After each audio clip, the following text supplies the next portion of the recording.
ناظرین، آور نیوز میں خوش آمدید کہتے ہیں۔ خبروں کا رخ کرتے ہیں ڈیرہ غازی خان کی طرف، جہاں سے ہمارے بیورو چیف ڈرامہ شہباز احمد ظاہر کی رپورٹ کے مطابق موٹر سائیکل ڈکیتی اور چوری میں ملوث سوہانی گینگ کا سرغنہ اپنے دیگر ساتھیوں سمیت گرفتار۔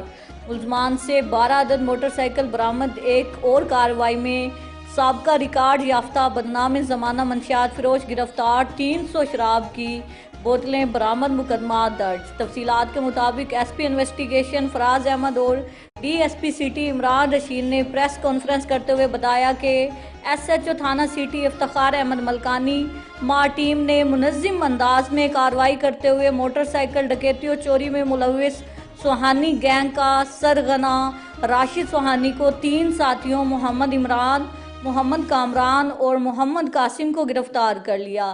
یہ گینگ شہر سے موٹر سائیکل چوری کر کے شادن لنڈ کے علاقے بیٹ میں فروخت کرتے تھے۔ ایس پی انویسٹیگیشن نے بتایا کہ اس گینگ کو ایس ایچ او تھانہ سٹی ٹیم نے گرفتار کر کے 12 عدد ڈکیتی اور چوری شدہ موٹر سائیکل برآمد کیے، جن کو آج اصل مالکان کے حوالے کیا جا رہا ہے۔ ایس پی انویسٹیگیشن نے مزید بتایا کہ ایک اور کارروائی میں تھانہ سٹی پولیس نے بدنام زمانہ شراب فروش مرزا الطاف سکنہ بلاک ڈی، ساجد قریشی سکنہ فرید آباد اور محمد عمران مغل سکنہ فرید آباد کو 300 بوتل شراب سمیت گرفتار کر کے الگ الگ مقدمات درج کر دیے۔ ایس پی انویسٹیگیشن فراز احمد نے کہا کہ میں ایس ایچ او تھانہ سٹی افتخار احمد ملکانی کی کاوشوں کو خراج تحسین پیش کرتا ہوں۔